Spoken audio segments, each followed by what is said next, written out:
and today we have Matt McCrane, former Browns kicker, and now plays in the UFL. I just wanted to make sure I had the league name right. Um, how are you doing today, Matt? Well, good, man. I appreciate you guys having me on and look forward to it. So, Evan, we'll let you ask the your question that you started to off the air now on the air. I'll repeat what I asked just a couple minutes ago. We talked a little bit beforehand about what your experience was like with the Browns. You liked it a whole lot, and you were there during COVID. And I'll just ask you the question again. Did you have a chance to meet any of the alumni from the old Cleveland Browns teams, like Jim Brown or Tim Couch or anybody like that? Yeah, unfortunately, I didn't. We when I came in, it was during the heart of COVID. They kept me pretty isolated from the rest of the team and really from anybody. When I came in, I was behind Cody Parkey and was really an emergency reserve guy because of COVID. And at that time, guys were popping positive left and right, and were inactive. And so when you're talking the National Football League, they take that pretty seriously. And so yeah, I didn't have any interaction other than with my teammates and coaches, and even that was very sporadic. So I, What? I'm Oh, go go ahead, ahead, Eric. Pat. Go ahead. It's your Okay. show. What was it that what was it like working with Mike Prefer?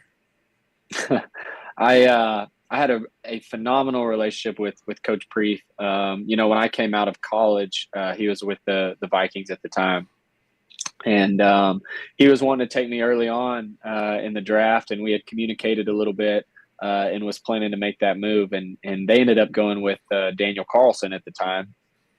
And then I'd always stayed in contact with Preef.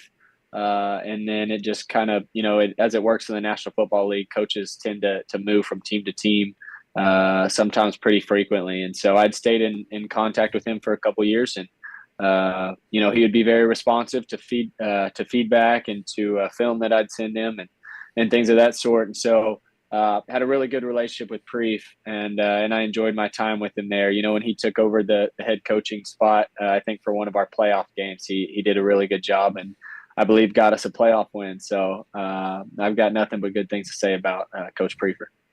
Being like that you were part of on that team, what was there anything different with uh Prefer versus Kevin?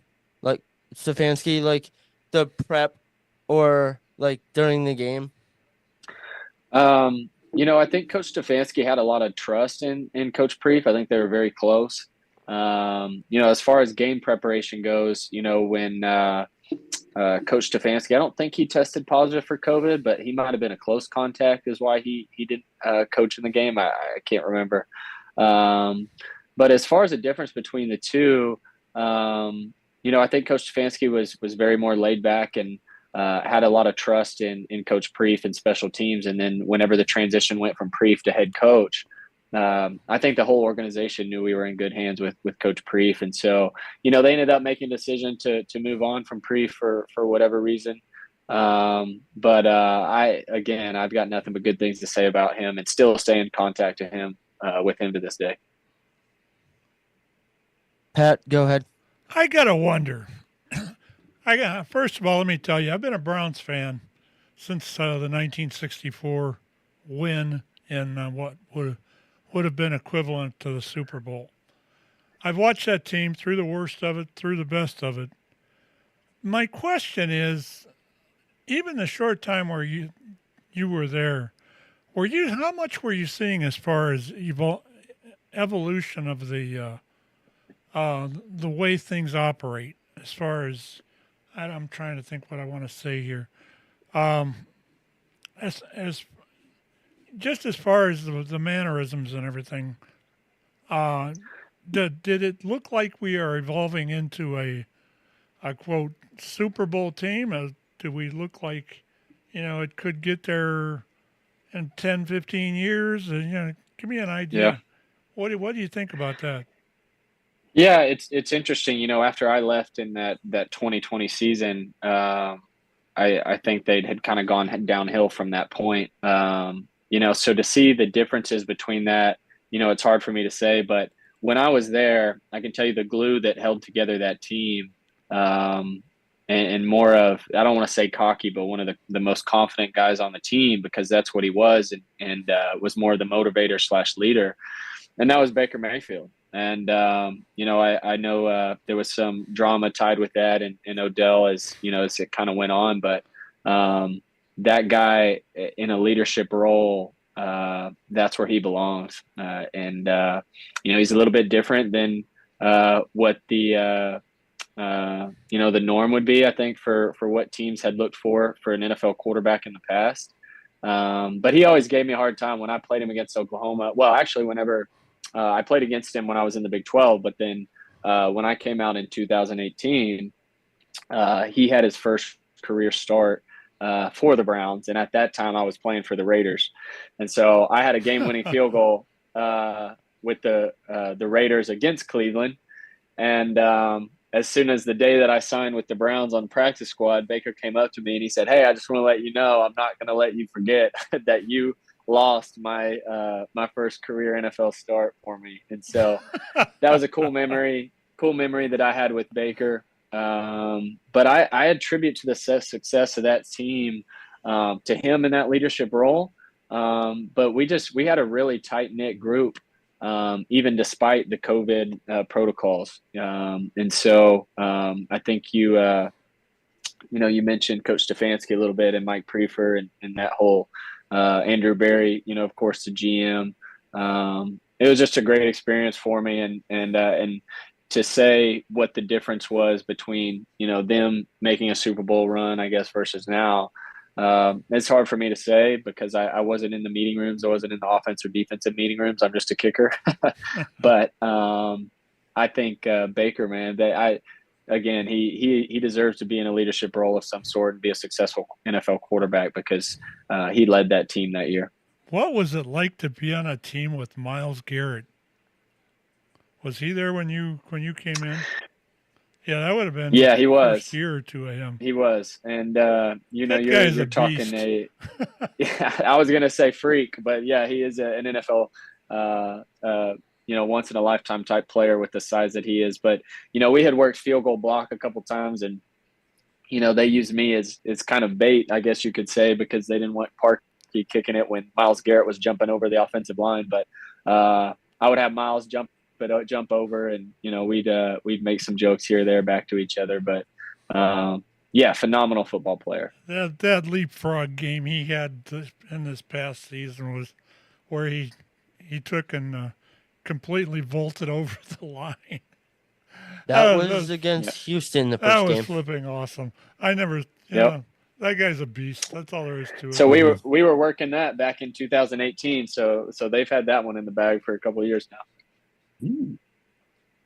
Ooh, wow. That's interesting. What's game planning like for a kicker? Like, obviously it's different for a kicker versus like a quarterback. Sure. If you take it all the way to the beginning of the week, and it's funny how things have changed for me over the last 5 years, because I've been around the older, more successful kickers that have been in the National Football League for a long time.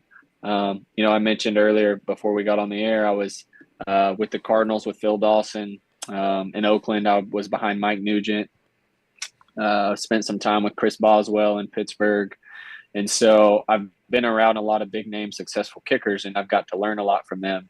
But the one thing that I learned the most from was just this past season. I was in Baltimore for their mini camp. After the last XFL, I got into Baltimore's mini camp, and I got to watch Justin Tucker a little bit and see the differences between what he's done and what some other kickers have done.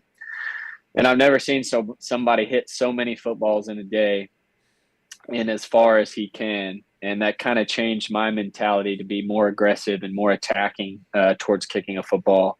And so, when you talk about preparation leading to the week, Tucker might hit 70, 60 or 70 footballs per day leading up to the game, whereas normally for me, it might be 30 to 40 kicks. And so it changed my perspective completely of game preparation, is to just be more aggressive and attack the football. So that's kind of a long-winded answer for you. But I would say from from early on to game week, kickers kick probably two or three times during that week period. And we might even go out and scout the game field a little bit. So there's a lot to cover in that question, but that's a little bit of what we do. But for special teams, how is it different? And this will be my last question, Pat. So, well, for you guys to jump into, but how's it different than offensive or defensive? Because obviously there's other guys on special teams too. But like, how's it different for them prepping for blocking for punt protection or kick protection or what? Like, what's that like? Obviously, so every unit, from kickoff return to punt return, to kickoff coverage to punt coverage, and then field goal block. Especially in the National Football League, it's all scheme, just like offense and defense, or like a coordinator would do. The special teams coordinator is scheming each week, and then the special teams assistant is all data analytics and information gathering for the opponent, no different than offense or defense would do. And so there might be a player on a team or a returner on a team that we might target for that given week, or a weaker player at a certain position versus another. So it's very similar to offensive defense. But when you're talking the National Football League versus college, it's a completely different elite level. And so that a lot of that responsibility lies on the special teams coordinator. And so I think that's why I got along with Coach Preef quite a bit when I was at Cleveland, because I really liked his scheming and his attention to detail, and also his assistance, because we were very successful that year at special teams. All right, let me jump in here then for a minute or two, and then we're going to probably get to the crux of this of your visit here. Yeah, I'll lead into that, but I'll give you like a couple minutes. Just cue me in, Pat. Give me a couple seconds here. Got it. I know that they made some rule changes. They've been making rule changes, it seems like forever. And as far as the kicking, it's made it, in some respects, a lot more difficult for a kicker to actually get a field goal or even an extra point. I got to wonder why that's happening. And, I've seen, with the Browns, I've seen kickers come and go. They had, 4 or 5 this last year because of injuries and stuff like that. You had those 2 that were really good. It was the punter and the kicker both, and they both end up injured. My question is, why do you think that these changes that they've made is making it really too difficult for somebody of, say, not, I don't want to use the word normal, but just kind of middle grade kickers to actually make a team and stay on it? Because a lot of the thing that I see the most of is they'll either kick it too far left, too far right, whatever, and then it'll doink or it'll go off to the side. Sure. Have they made that too difficult to actually do that? Yeah, I wouldn't say it's too difficult, because there are obviously guys in the National Football League right now that are really successful at doing their job. I think moving the extra point back was a no-brainer. I think we all saw that coming, just because of the success rate of the extra point.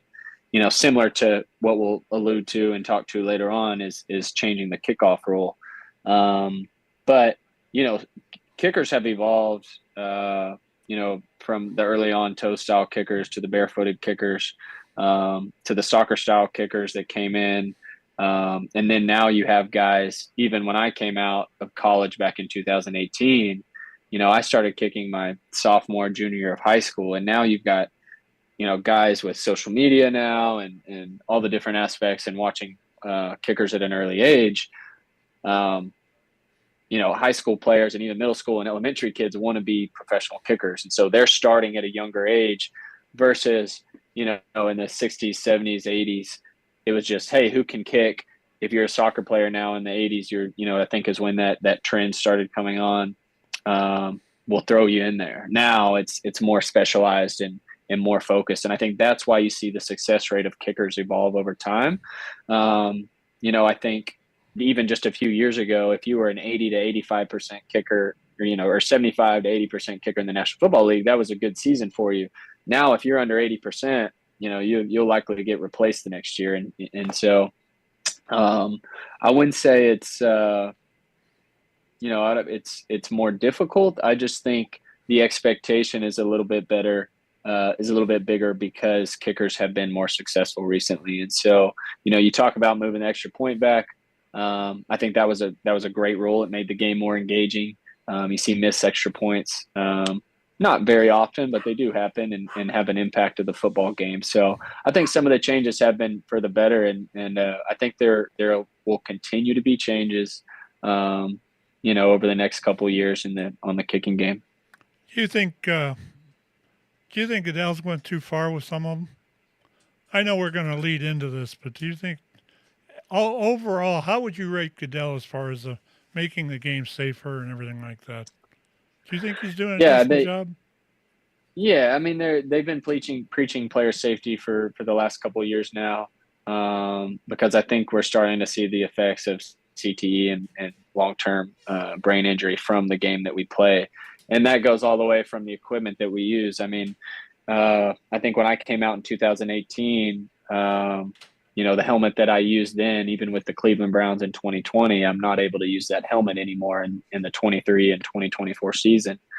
And so, they've been working with Schutt and Rydell and all these equipment manufacturers, even from the shoulder pads, to eliminate injuries and keep the game more engaging and have a good fan experience without sacrificing long-term player health. And I think they've done a good job at that for the most part. So let's lead into the crux of this interview, main topic of the special team changes. Let's specifically talk about the kickoffs and the two parts of the one rule where the players, both coverage teams, can only stand 5 yards apart, and also they can't start running till after the ball is caught. So, what do you think of that? And have you talked to other players and kind of what, if you have, what's the opinion or feeling on that? Yeah, as soon as the ruling came out, and actually before that, I think some of the special teams coaches had known it was coming. I've had a few coaches in the National Football League that I'd been with before reach out to me, and I've even guys that I haven't heard from. I try to help them the best that I can because I've played 2 full seasons with this XFL kickoff, and that was XFL back in COVID year, I think 2019, before I was with Cleveland. And then now this last year we did the same type kickoff, and so it can be confusing for a lot of fans that haven't watched it, or even players that haven't been a part of it. But we ironed out a lot of the problems in the first XFL and then the one last season that we had with the kickoff. And I think there will be some changes. I think I saw there's a few different minor changes that the NFL did versus what the XFL did last year on the kickoff that they're implementing. So it'll be interesting to see what else they change in the first, 3 preseason games. So I'm curious to see what else they change or take from the XFL kickoff. But overall, yes, it can be confusing to those that aren't familiar with it. What about the player? Is it confusing to him? You think it's going to be I realize that this is the first year the NFL is doing it. Do you think right. think it's confusing for them?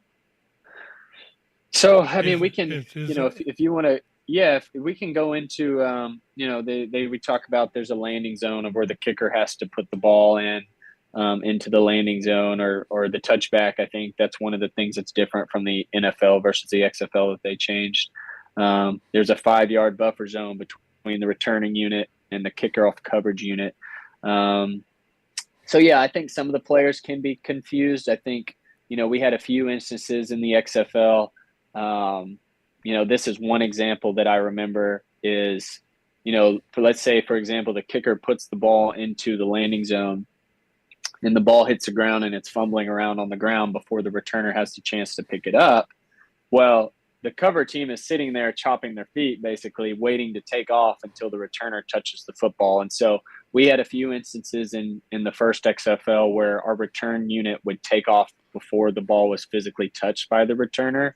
So that's kind of where I'd seen some confusion before. But then you also got to remember on the returning side, they're facing the kicker. And so when the ball is kicked over their head behind them, they can't see where the ball is. They can't tell if it's a left or a right kick. So there has to be a lot of communication between the returners and the returning unit. And so when you're playing in large NFL stadiums where it's very loud, that can be very difficult. So yeah, there could be some confusion, but for the most part, we really didn't have very many issues. There were just a few, I think, that kind of stuck out to me that were worth mentioning, but I think the players will pick up on it. I think it's actually be a very interesting play now.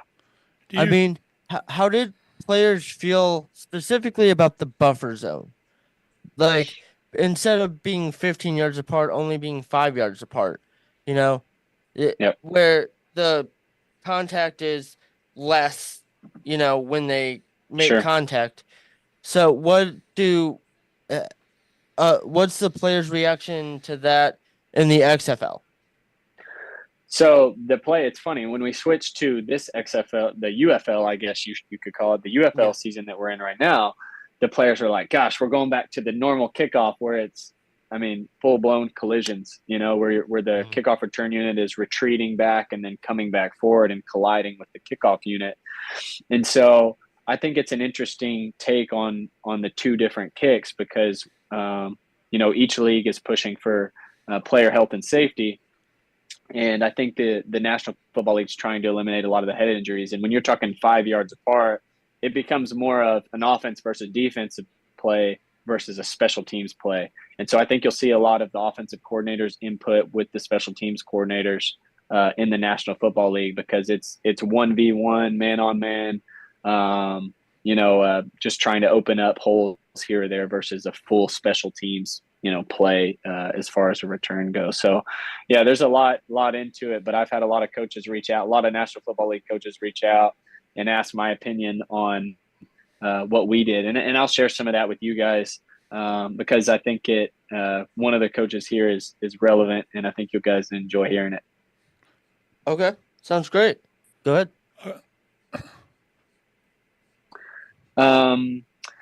I guess the one thing which I've kind of told a lot of teams is if you look back, and I was kind of thinking you'd ask this question, so I kind of prepared ahead of time. Is we mentioned that there's the landing zone, right? The ball has to land past the 20-yard line and inside the goal line, for it to be in play.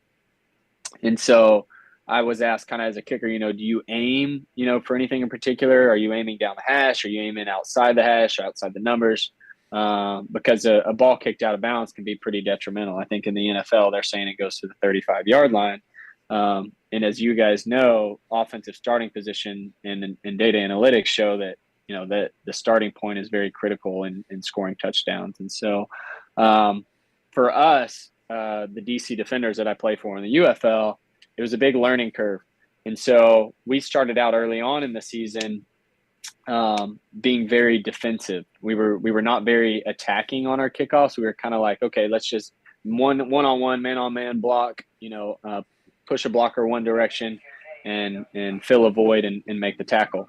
And we got beat up pretty good on. I think if you look in, I think it was Adam Schefter posted a video of the St. Louis team running a reverse on us, and they took it to the house.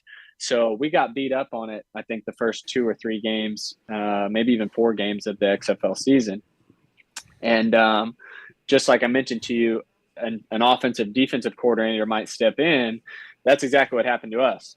And so our defensive coordinator, who you guys are familiar with, Coach Greg Williams, who was with Cleveland for a little bit, he stepped in into our special teams room and he said, "Okay, guys, it's affecting how my defense plays now because of the starting point. Here's what we're going to do." And so I had met with him beforehand and I said, "What do you think our plan of attack is?" I said, "Should we, again, be more defensive and try to just take it for what it is and tackle them at the 30-yard line?" And he was like, "Absolutely not. We're going to be attacking. We're going to avoid blocks. We're going to run as fast as we can, and we're going to pin them." He said, "You just have to do your job and kick the ball out wide."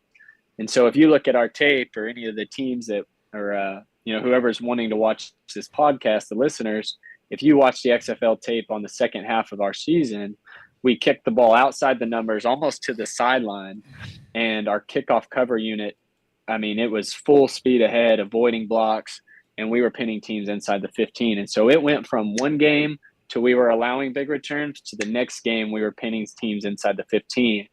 And I attribute that 100% to Coach Greg Williams. And so it was really cool to see his mindset and his, scheming take over our kickoff cover unit because he's been in the game for a long time. And so he was like, "Hey, this is what we're doing from now on, and we're not going to allow good returns."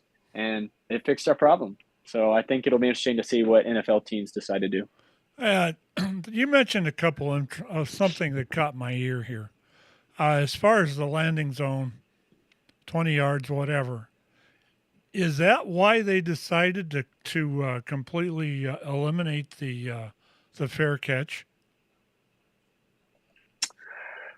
So if I would assume, because if it's kicked inside the landing zone, I don't see a point, there wouldn't be any reason why the returner would call a fair catch because they've got a pretty large buffer before they reach the kickoff cover unit. And so maybe that's why they eliminate it because there really wasn't, really a need for it. But I haven't really thought about that too much. So I think there's a lot that goes into play, and I think we'll see that over the first 3 preseasons and a lot of questions hopefully answered. So yeah, that's an interesting one. The thing that I remember, I've been around the NFL for a long time. I've been a fan of not only the Browns but the football since the '60s. I've watched a lot of football in my time. I think it was in the '70s when they put the fair catch in place, and the reason that they put it in place was for safety, because a guy would wait if he waved it off, he wouldn't get hit. And now all of a sudden they're eliminating that, and it just seems kind of weird to me. Yeah, I think if so, because the ball's landing in that goal line to 20-yard line, again, the player has plenty of time to catch the football and get into his return before he's even approached by the cover unit. So I think it's a little bit different. Again, I think that's why it changed, because punters evolved. Before, punters weren't hitting as high hang time and long punts. And so they had to implement some sort of the game to protect the player. And so that's why the fair catch evolved into what it is today, because of, kickers and punters getting better at it. And so with this return, the cover unit cannot take off until the ball is touched by the returner. And so I think that's an important aspect to the fair catch, because if they can't take off until the ball's caught, then that returner's got plenty of time to make the return before he's even touched by the unit. So if that answers your question. I can see a couple of scenarios here that are a little bit on the mind-boggling side. If you've got a mediocre offense playing against a less than mediocre defense, and the offense gets the ball, the way this is getting set up of the 5-yard thing and all that, don't you think there's going to be a lot of holes there to run through, and it could go to the house on several occasions? Absolutely. And I think if you watch the XFL tape, this is a big opportunity for the return team because of that situation you just said, because they can't move until the ball's caught, so they won't have time to at what we call it is kind of cast the net, spread the net, and they won't have time to close on the returner because there's not enough time. And so you're talking one block one way, one block the other, and the returner's out the gate. He's one-on-one with the kicker. And I think you're going to see that happen a lot because in the National Football League, returners are, I mean, they're the best in the world at what they do. And so you're going to see that a lot. And so, yes, that will completely change from an advantage standpoint. A team that's not as good on offense, they might have a really good starting point. As far as in the field of play goes, they might have a starting point at the 40-yard line versus, well, in the last, era of the kicking game, just hit a touchback, ball starts at the 20. Well, that's not the case anymore. You might have every kickoff return or every starting point from the kickoff return starting at the 30 or 40-yard line. So you'll see more points on the board. I think that'll be interesting for a lot of people. There'll be more scoring opportunities on special teams. So yeah, there's a lot to unpack in this, but I think it's really interesting, and I'm surprised, frankly, that the NFL decided to do this so quickly. So, just changing from the rules real quick to general UFL thing. What do you feel about the access that the league gives to fans with having the coaches mic'd up and you could literally listen to them calling plays? I Do you actually think that love that. That was the best part of the XFL. Yep, absolutely. And I think that's why we've had large viewership on television, is because it opens up a completely different aspect of entertainment for the fans, fan engagement.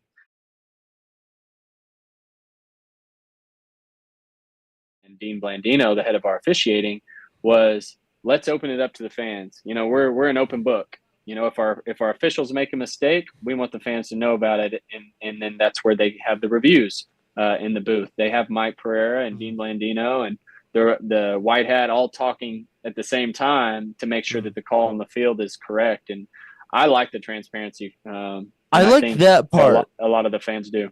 Where I sort of have an issue is where they have the coaches mic'd up and you can hear them giving the play call.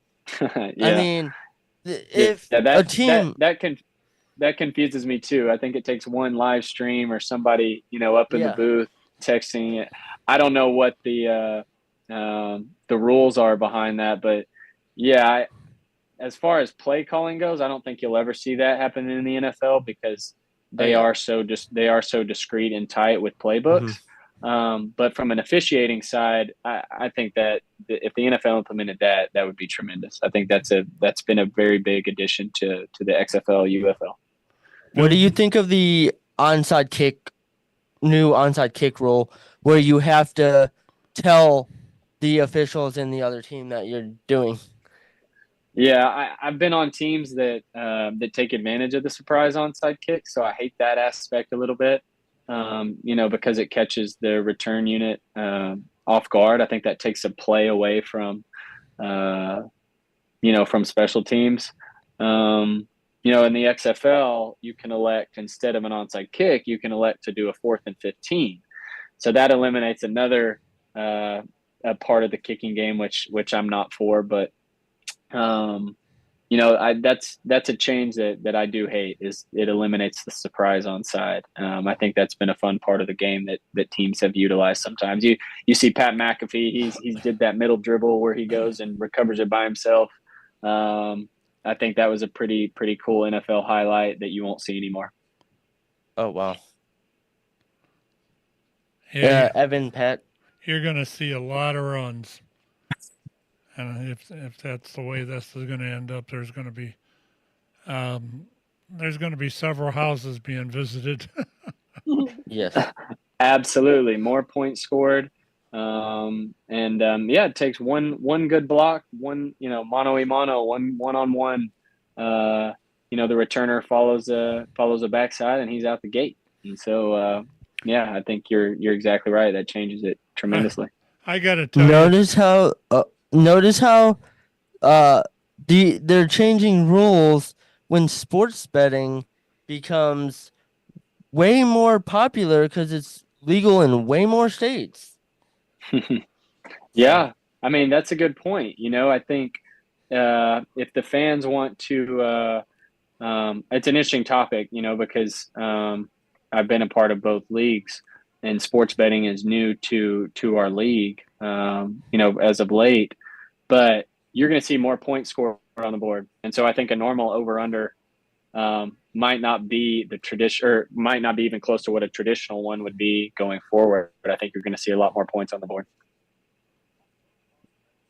yeah, that's I my point of bringing that up was because I think they're doing it for Vegas and to pad the books of Vegas. Not to say things are rigged, but oh, come on, they're Erik. rigged. You got That's a an whole nother NFL thing. guy here. Come on, Erik.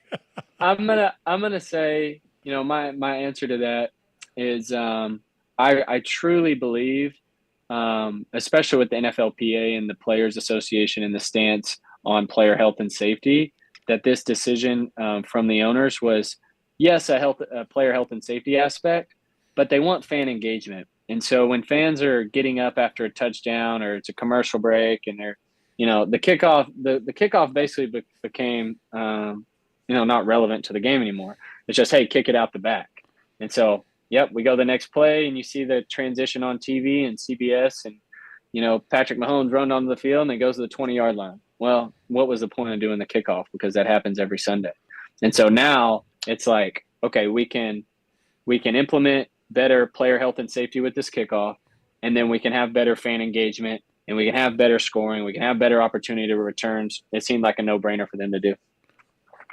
I think as far as the health and safety aspect of it, I kind of agree with that. 'Cause I actually know Bob Golick. I've not real close friends with him or anything, but he's he was pretty beat up when he retired, Yep. and to see what they're doing for that, your players' association is a fairly decent union. I'm a union person myself. I've been an auto worker for over 40 Yeah. years, and I know how they work. It's good to see you guys getting something out of that. Yeah. And Especially the you look at the lifespan of players too. I mean, fortunately, I'm in a position, as a field goal kicker, that I'm not in those head-on-head collisions very often. Probably less than 1% of my career that I'm ever even in on a tackle. And so, kickers can have 10, 15-year careers, whereas the average career in the National Football League might be 3 or 4. And so they're going on getting these head injuries, and only playing 3 or 4 years. So the equipment evolution, I think, is helping, and then I think changing some of these rules is helping for player health and safety. So I think they're listening. I think owners, and Roger Goodell, they're listening to the players on this one. Yeah, that as far as we've had some discussions, I got to tell you the scenarios that have been here. We've had several. I'm a diehard Browns fan. Everybody knows that. I I always want my team to win. I thought at the beginning of last year we were going to make it clear to the Super Bowl. We got close, but the thing of it was the injuries killed us. And Yep. I know that, but it always seems it's not just the Browns' luck, but you have these echelons of teams. For a long time, you had Pittsburgh and you had New England. Those were the upper echelons, and you had uh, the Indianapolis with Peyton Manning. you had Indianapolis, and you also had Patriots. the I mentioned them, You did? the 49ers. They Yeah. they've always been kind of upper echelon teams. At one point, it was the Vikings. We'll give it that. Now you've Right. got Why not Cleveland? Why not Cleveland? now You know? you've got Pittsburgh, and Pittsburgh's going into a slump now.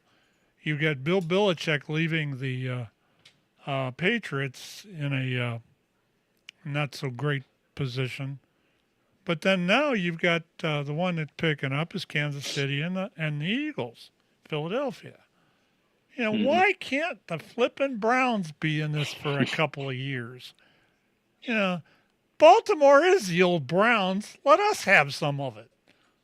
You know what I mean? Well, How come we didn't recruit the Kelsey brothers? I mean, we had our chances. We truly did. And they're local guys. Sometimes we just Yeah, can't understand it. I mean, I think, you know, and this is just me outside looking in, and I don't know anything about general managing or ownership or, you know, but the teams that you mentioned, I think the common denominator in those is having a truly strong leader on the football team, and that's in the quarterback position. And I think that's very hard to find that one individual, whether that's early on, you find them in free agency, you find them on later in their career, whenever that is, you just you got to get kind of a little bit lucky. I've always thought that the Browns. There's one thing that the Browns are lacking, and still to a point are. Although that changed when they brought um, Flacco into play. Mm-hmm. They have always been lacking culture. You've got the Pittsburgh, for instance. They've had in the last 50 years. I think they've had 4 coaches. Yeah. yes. Up there at New England's the same way. How long's Belichick been up there? He's been up there longer than I can remember. But Yeah. these people bring in that certain culture, and I He think spent some that's what time in Cleveland, right? Wasn't he in Cleveland for a little bit? Yeah. I think Mm-hmm. that the problem that they've got here is the lack of culture. When Belichick was here, Belichick didn't have that culture here. That's why he couldn't win. You had an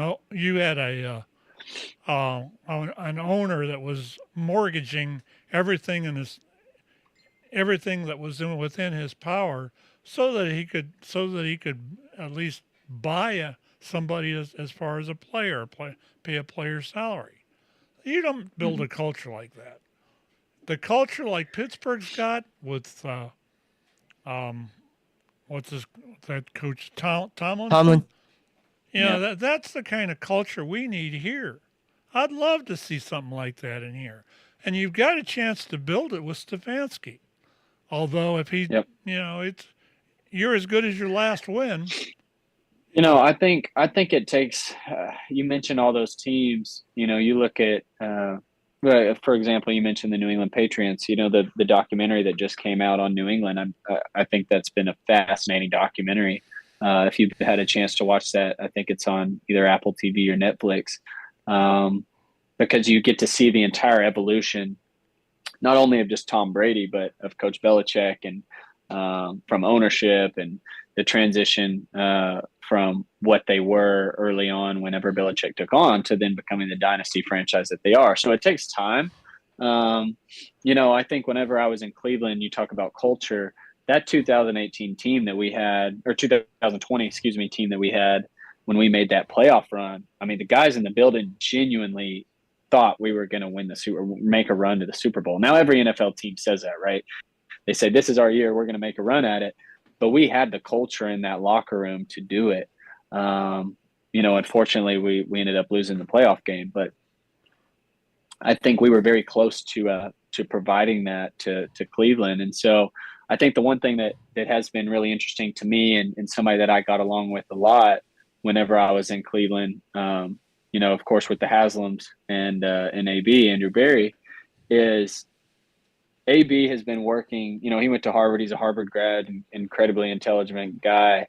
And I think, again, he's building this team. But just like you mentioned, what's the difference between, you know, why are other teams doing this? And I think we're trying to find that answer, right? Is it a quarterback that we have that can build the dynasty? I say we. I feel I'm part of the franchise, but because I had such a good time there in Cleveland. But I think it takes time to develop, and I think it's just finding. And I think there is a little bit of luck to it because, again, that New England documentary with Tom Brady.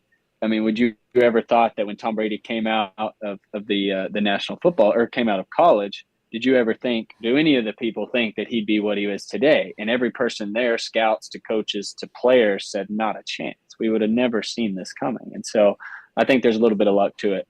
But it's building that franchise. And I think the Haslams and AB, and I think Stefanski, I respect Coach Stefanski a lot. I think he's a phenomenal football coach. And so I think they're getting there. It's just you got to find that key. And I think a lot of the NFL teams are searching for that key and what that key is. I don't know. I don't know what that is. I'm not in a position to make that call, but I think it's interesting, like you mentioned. Why not us?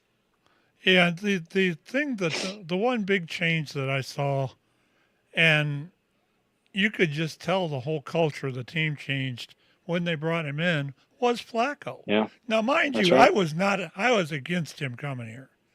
I've seen that guy beat us more times than you'd ever believe. Every time he come into Cleveland, didn't matter where we played him. If we played him in Baltimore, if we played him here, if we played him in Cincinnati or whatever, he always beat us. He beat the pants off of us. Yep. But when he Infamous walked Jets in, game. and when he walked in and actually brought that culture with him and the knowledge and everything else, and actually got on this team and said, "Hey guys, this is how you're going to win these football games. I'm going to help you. I can't do it all, but do this way." And damn if it didn't start to work. I hated to see the end of the season because of the fact that that was starting to happen. I just hope it evolves from here.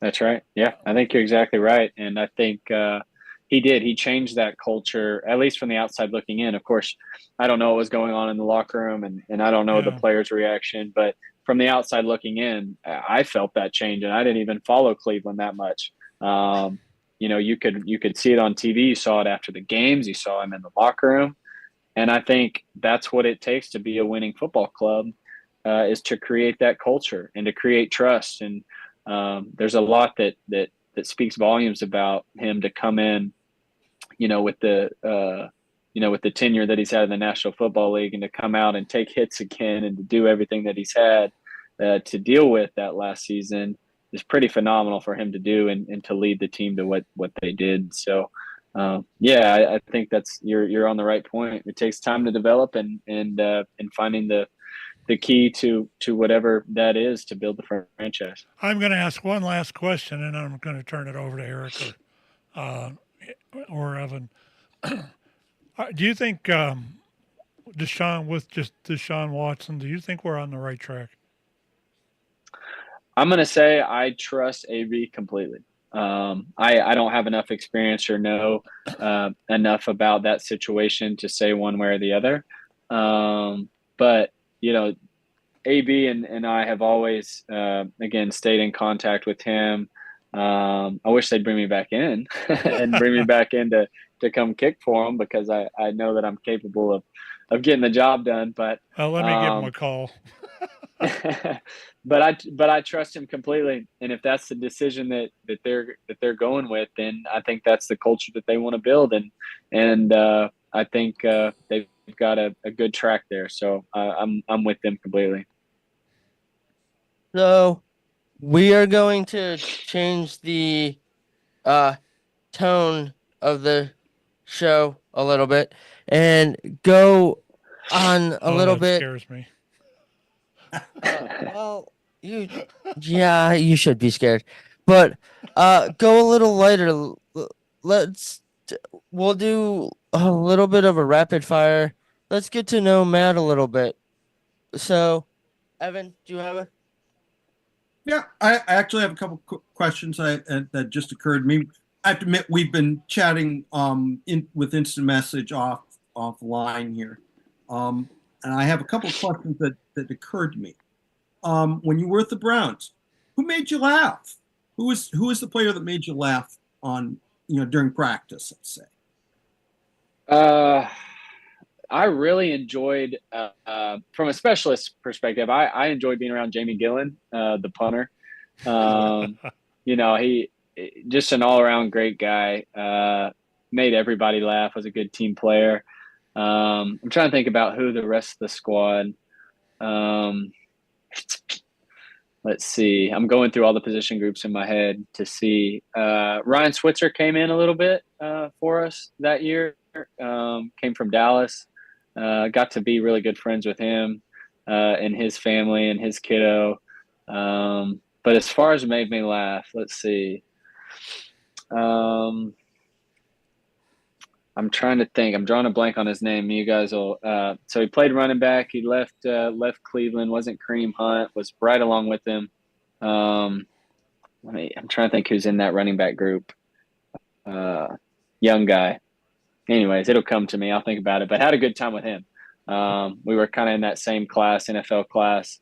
But all around good teammates, man. I mean, I'd say a lot of them. But again, COVID year was hard. A lot of us had a mask on. So you probably wouldn't know if I was laughing or not because we couldn't see each other. So it was very difficult. But yeah, I'd say Jamie Gillen. That'd be my answer, the punter. Didn't they call him the Irish Hammer? Got it.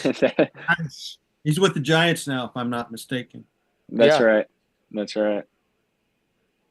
There are times I'll bet he wishes he were back here. I gotta tell you one thing. You mentioned Phil Dawson earlier. That's the best thing Cleveland ever let go. He was right up there with the Cockcrofts, and he was Mr. Automatic when it would come to field goals. And I still miss that guy. My wife and I were both fans of his. But so the one thing that I took from Phil, and there were a lot of things I took from him, because that was early on in my career. I was a very immature kid coming out of college, and I don't think I took advantage of really picking his brain as much as I should have. Now I did. I paid a lot of attention to what he did and some of the things that he did in order to prepare for games. But I'd say the one thing about Phil that I took on, and I've told a lot of my kickers, a lot of guys that I coach, and some other kickers out there, is the one thing that Phil never did was he never had two misses.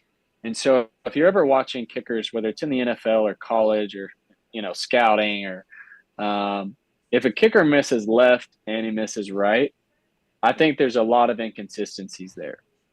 And one thing that Phil told me was that if you're a kicker that's a push kicker and you miss it to the right, because every kicker is going to miss, and you see that, not only in the NFL, obviously at an 85% better conversion rate, but even in college, is all kickers miss.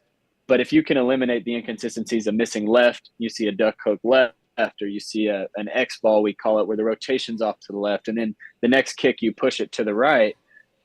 Phil told me you'll never make it in the National Football League doing that. And so that was something that I took is, okay, if I'm going to miss, if my miss is I'm pushing it to the right, which that is personally my miss. If I'm going to miss a field goal, I'm pushing it to the right. Then make sure that that's your miss. Don't compensate and miss it left or shank it left. And so that's something that I took from him. And that's something that I take when I look at these teams, and whether that be the NFL or college, is what is the miss for that kicker? Is it a push right? Is it a left pull? But if he's doing both, then he's got some other technique issues going on. Was the other running back Dearness Johnson? That's it. Yeah. Yep. That's it. Heck of a running back. Yeah. He was. Yeah, we got along with him while I was there. So if that answers your Phil Dawson question. That does. Thank you for that. I've really enjoyed this hour so far. Absolutely. Well, I'm an open book. So if there's a couple more that you guys have for me, I'll go back to Phil Dawson. One more thing that I'd have to say on that is when I got signed by Cleveland, I reached out to Phil because I thought it was very neat. Because kicking in that environment, again, we talked about it before we got on the air, the dome versus kicking outside.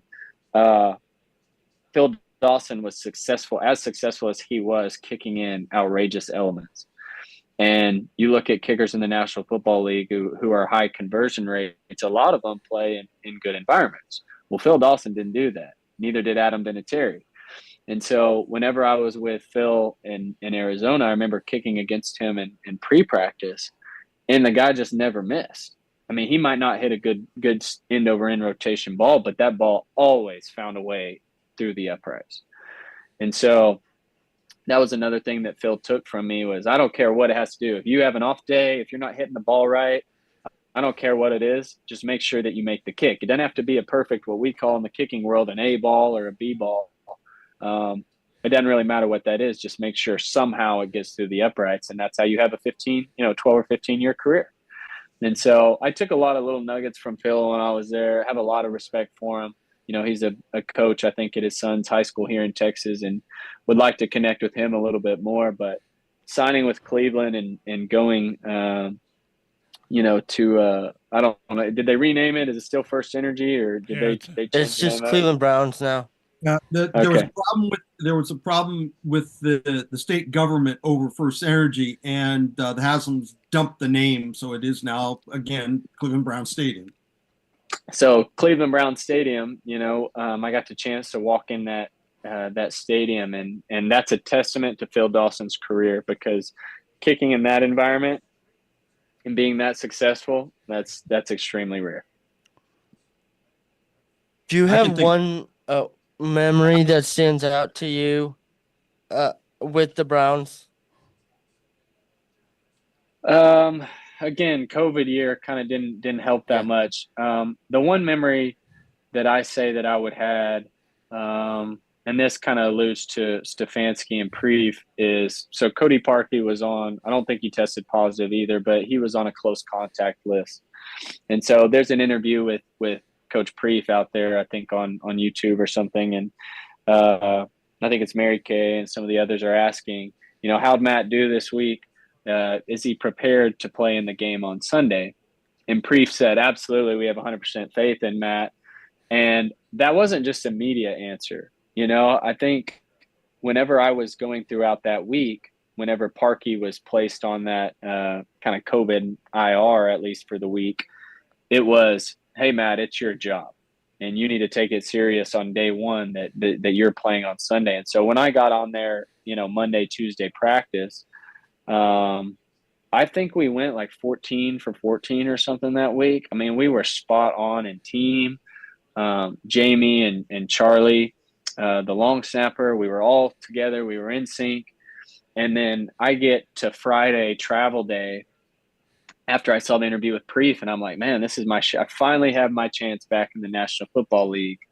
And Stefanski had trust in me. Stefanski had texted me that night and said, we believe in you, man. You're our guy. And then Cody passed a negative test, and then he came and had a good game on Sunday. So that's the way COVID worked. But that would be my best memory of Cleveland. Not only my interactions with AB and the ownership, with JW and all those guys. I had a really good relationship with them. But that was really cool to see that two top quality coaches that I'd looked up to my whole career, Kevin Stefanski and Mike Prefer, were like, Matt, we have 100% faith in you, and that's why we brought you in. And so that was cool to see from those guys that they trusted me, and that's something that you have to do in the NFL is build trust. So that's awesome. Let me throw another one at you here. Why you in the pre-talk before we went on the air, you said something about not liking a dome. Does this include domes with retractable roofs? I mean, personally, as a place kicker, I love domes. I mean, that is like the perfect environment for me to do my job. It eliminates any other element, weather element that there is. So personally, yes, I love kicking in a dome. If I could kick in a dome or play for a team that kicked in a dome, I think every kicker is going to say that.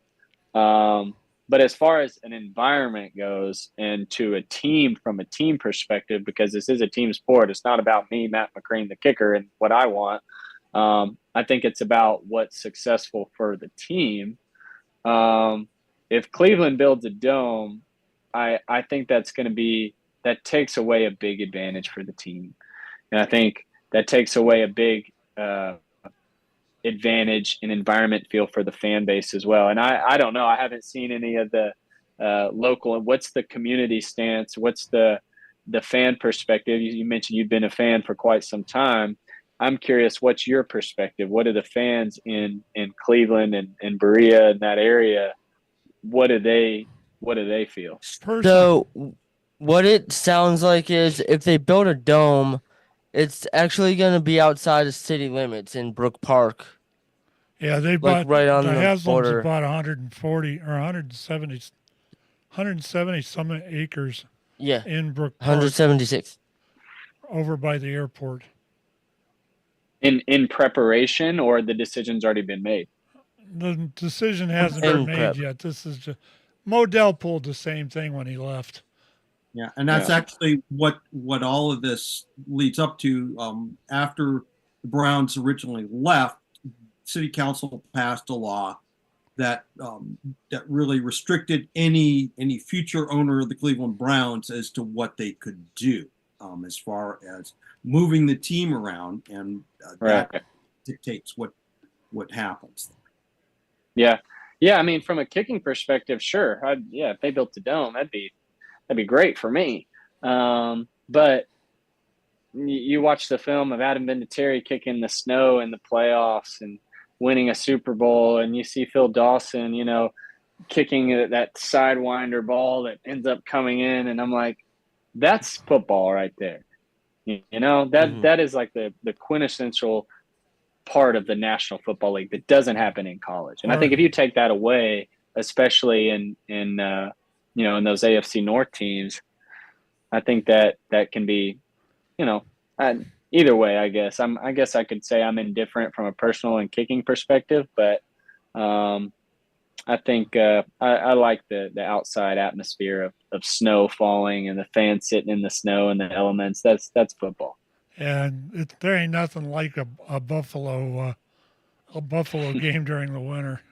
Yeah, exactly. With their, That's exactly right. With their lake effect snow and everything else, that's so cool. Yes, sir. Matt, you just reminded me of probably one of Phil Dawson's most famous games. You probably remember this. I don't know if Erik was old enough to remember this, but yes, I do. 2007. Maybe you remember that game against the Bills when they came into the stadium, and Phil was the reason we won. And all the conditions you were just talking about, swirling winds and knee-deep snow. And without Phil, I don't know if we would have won that game, because he had won, and you may have seen this over time, Matthew. But there is one of the kicks they made for a field goal just bounced off the crossbar and went right over, and that ultimately, I think, was the winning margin. In that particular. Right. Still remember that game. It was that brutal. Yep. I think there's a rule based, the Phil Dawson rule from that kick. So, I'm curious what Phil's perspective would be, because if you make the environment easier for the opponent, that takes away a little bit of an advantage for the home team. So, I would like to see the Cleveland Browns Stadium, as I know it, First Energy, but the Cleveland Browns Stadium to be outside. I think that's part of that culture that you talk about. So, non-football question: is there a TV show that you watch or binge watch or anything like that? Yeah. So right now, my one that I've been watching, and it's important to me and my family, is Masters of the Air. It's over the 100th Bomb Group on Apple TV. They've been filming it. Actually, started filming it when I was in Cleveland. I remember talking with the production team, because my great grandfather served in the 100th Bomb Group in World War II, and so I have a personal connection to that series. But it's Masters of the Air on Apple TV. It just released, I think, what was it, maybe 6 or 8 weeks ago. But all the episodes are out, so that's what I've been binge watching the second time. Whereabouts in Dallas or in Texas are you? Anywhere near Dallas or? So right now I live in Arlington. I live the in-laws, with the UFL league being based in Arlington.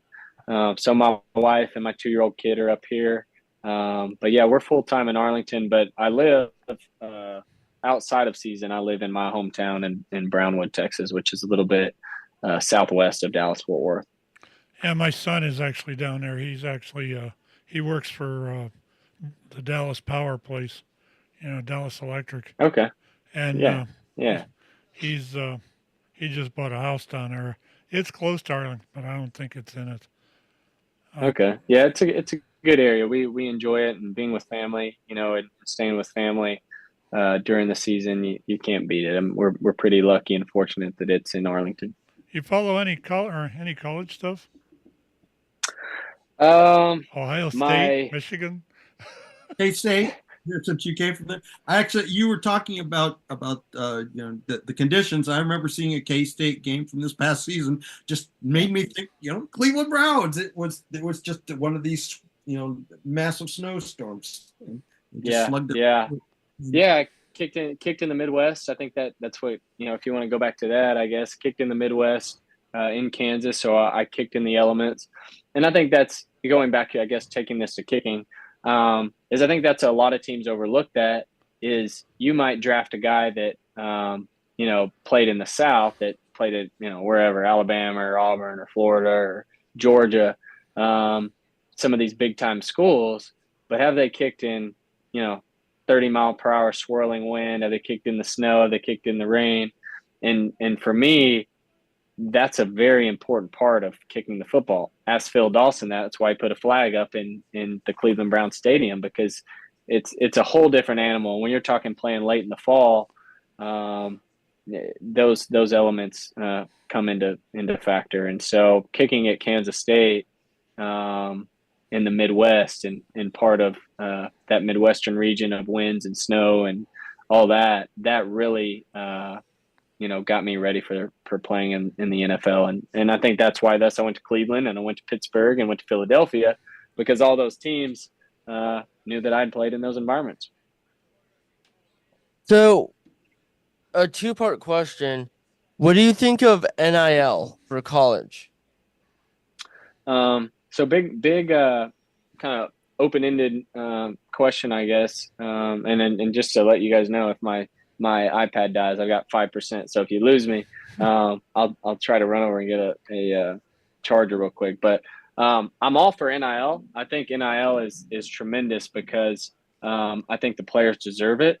The one thing that I'm kind of against is there's no cap. And so you look at teams like, for example, Kansas State. We just lost Texas and Oklahoma to the SEC. It's going to be very hard for us to be competitive. And even we're a mid-tier program, but you're looking for, programs, an example, a Division I program, Abilene Christian in Texas, or SFA, Stephen F. Austin, even U of H or Rice. How do they compete with these big schools with big budgets? And I think that's where you're going to see the downfall of college sports, because it's just going to be money, buying championships at that point. So I'm all for players making money and what they deserve, because the university has benefited off the player for so long. But I think there needs to be some sort of, just in the same as in the National Football League, some sort of salary cap of some sort. So, do you think the transfer portal can be a downfall? Because if guys are just repeatedly transferring, Mm-hmm. one, they're not getting the education they need, but also they're not developing That's right. what do you think about that? Because they're playing in so many systems. Yep. So my head coach at the time, who, again, respected football coach, Bill Snyder, he got out at the right time. He was all about developing players, turning them from young high school students to grown men in the classroom, developing in the classroom. And if it wasn't for him, if he wasn't there, I would have transferred out of K-State, because it was difficult. He made that program very difficult, but it made us very successful in turn. And so when you look at the transfer portal, not only from that, developing players, but there's no loyalty to the school anymore. When I was at Kansas State, I met my wife there and really got into the school songs and the alma mater and the history of the school and what it meant to be a K-State Wildcat. And now I'm tied to that university forever. Now you've got players that are transferring 2, 3, 4 schools. I would doubt that they even know the school song, at the end of the game. I mean, at that point, what do they even care? And so I think that's where the transfer portal has really hurt college athletics, because that tie to the university, to the student body, to the administration, it's not there anymore. The player's just there just to play football, and that eliminates the whole college atmosphere for me. And so, yeah, I hate the transfer portal. I really do. It's I guess if you want to call it trying to think of the terminology, but I'm drawing a blank. But the student athlete is getting what they want, and they get it when they want it. And I just think that's not a good outlook on college sports. Well, I've thought this after these last bowl games, that I thought that they needed to do something as far as making that transfer portal open after the bowls.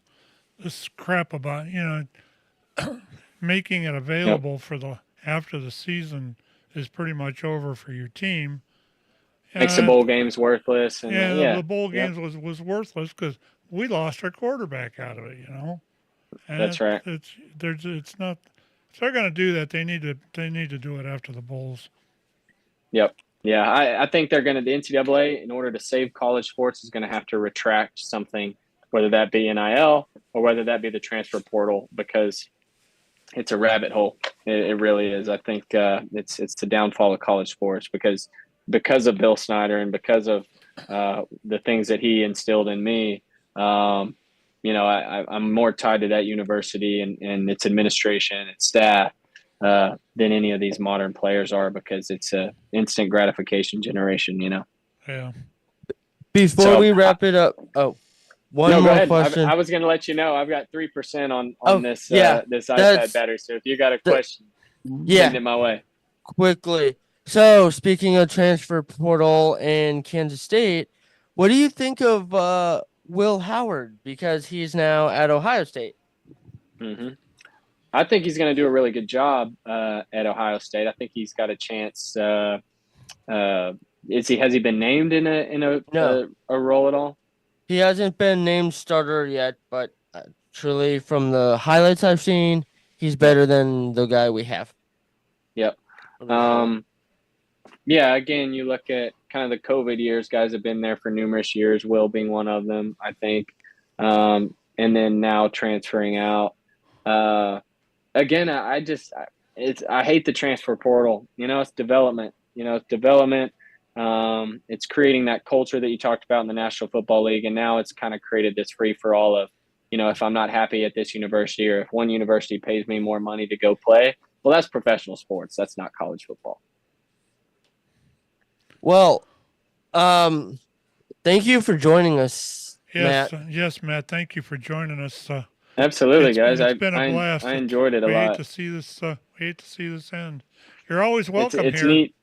It's neat to talk to Cleveland fans, and I'm glad that you guys brought me on, because I enjoyed my time in Cleveland, and I had a really successful time there with them on practice squad. And AB, I've got his number, and I text him frequently and let him know my stats. But that's one thing is if I could come back and play for Cleveland, I would love to, man. I enjoyed being there, enjoyed my time there, the Midwestern people. I enjoyed living in Berea with my husband, my wife and son, hiking up in the national park right there. Yeah, we had a great time in Cleveland area. And Cuyahoga, is that right? Cuyahoga Valley? Cuyahoga. I know. What is it? It's Cuyahoga. Cuyahoga. Okay. So see, yeah. Then for tripping up before we go off the air, you need to tell them how to pronounce the name of the county where San Antonio is located. And what is that? BXAR. It's spelled that way. I believe it's pronounced bear, isn't it? That's it. I need to look that up because I don't know that one. But I, Cuyahoga Valley, I man, learned that a long time ago. man, we had a great time in that area, and if I could go back to Cleveland, I absolutely would. I think it's a great spot. It's a great organization. Had a good time with AB and JW and the Haslams, and so I think it's a great spot. So good luck to you guys, man, and I hope that Thank you. culture creates keeps building because the Cleveland fans deserve it. And we'll If you ever have a chance in the off season, I know you're busy right now, being it's mid season or early in the season, but during the season, if you have any time off season, just reach out to me. Yeah, for sure, guys. I appreciate it, and if anything changes with me, I'll let you guys know. and you're Okay. always welcome here. Thank you. Sounds good. Thanks, guys. Okay, you're welcome. And thank you everybody for listening, and have a good night.